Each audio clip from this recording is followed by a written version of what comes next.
안녕하세요. 미래에 계신 여러분, 프로젝트 반추입니다. 지금 이곳은 2021년 6월 6일 일요일이고요. 오늘의 반추를 시작하겠습니다.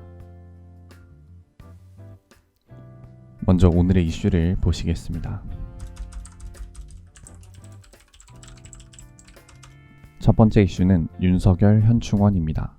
윤석열 전 총장이 지난 1월 검찰총장으로서 현충원을 찾은 지 5개월 만에 현충원을 하루 앞둔 6월 5일 현충원을 찾아 참배했습니다. 방명록에는 조국을 위해 희생하신 분들이 분노하지 않는 나라를 만들겠습니다. 라고 적었습니다.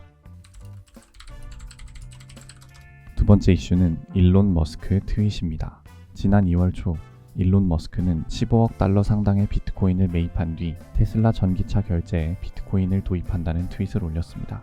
또한 도지코인과 관련된 꾸준한 언급을 통해 한동안 도지코인을 가장 핫한 코인으로 만들기도 했는데요. 현지 시간 5일 일론 머스크가 이번엔 성인 콘텐츠 거래에 이용되는 컴로켓을 연상시키는 외설적인 내용이 담긴 트윗을 업로드했고 컴로켓은 수시간 후 400% 폭등했습니다. 세 번째 이슈는 백신 이상 반응입니다. 코로나19 백신 접종이 본격적으로 이루어지면서 이상 반응 신고 사례도 늘고 있습니다. 지난 2일에서 4일 백신을 맞고 이상 반응이 의심되어 보건당국에 신고한 사례는 총 3,592건으로 매일 1,000건이 넘는 신고가 들어왔다고 합니다. 사망 신고도 남성 5명, 여성 9명 등 14명으로 늘었고 이 가운데 6명이 아스트라제네카, 8명이 화이자를 맞았습니다.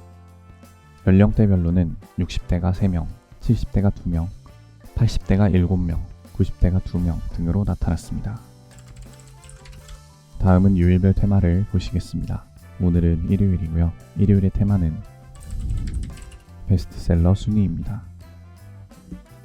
1위는 조국의 시간, 2위는 매매의 기술, 3위는 미드나잇 라이브러리, 4위는 완전한 행복, 5위는 작은 별이지만 빛나고 있어, 6위는 종의 기원, 7위는 부의 시나리오, 8위는 부동산 상승신호 하락신호, 9위는 7년의 밤, 10위는 달러부트 꿈 백화점입니다. 이제 여담 시간입니다. 오늘의 여담 주제는 다시 700명대입니다. 이미 한 차례 이 주제를 다뤘던 날이 있었는데요. 그날은 다시 700명대에 진입할 예정이라는 이제 여러 보도들을 보고 제가 그런 주제를 선정을 했었는데 그날 오후 9시부터 12시까지 집계된 수치를 합쳐도 700명이 넘지를 않았던 것 같습니다. 그리고 6월 5일 0시 기준 신규 확진자가 744명이 발생하면서 열흘 만에 다시 700명대를 기록했다고 합니다.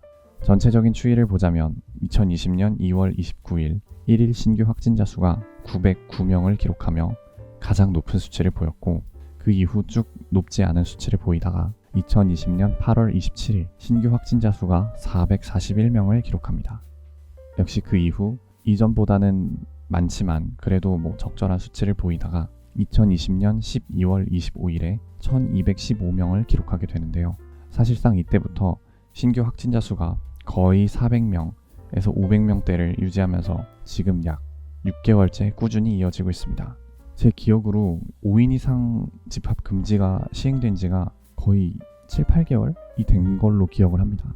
그러니까 2021년 올해는 시작부터 5인 이상 집합 금지가 걸린 상태로 1월 1일부터 시작이 됐으니까 한 번도 5인 이상 집합 금지가 풀리지 않은 채로 지금 6개월이 지났는데요. 이렇게 계속 확진자가 나온다면 솔직히 정부에서 이거를 풀기가 쉽지가 않을 것 같습니다. 그래서 아마 백신 접종이 지금 본격적으로 이루어지고 있으니까 이 백신 접종에 따른 어떤 효과가 나타나서 신규 확진자 수가 줄어들지 않는 이상 이 집합 금지는 계속해서 유지되지 않을까 이런 생각이 들고요. 코로나가 터진 이후에 이 기간이 사람들 머릿속에서 굉장히 특별한 시간으로 기억될 거는 당연하지만 특히나 이 2021년 이 한 해는 5인 이상 집합 금지가 정말 오랫동안 지속이 됐던 1년 중 절반 이상이 5인 이상 집합 금지가 걸려 있었던 아주 특별한 그런 연도로 기억되지 않을까 싶습니다. 오늘은 이만 마치겠습니다.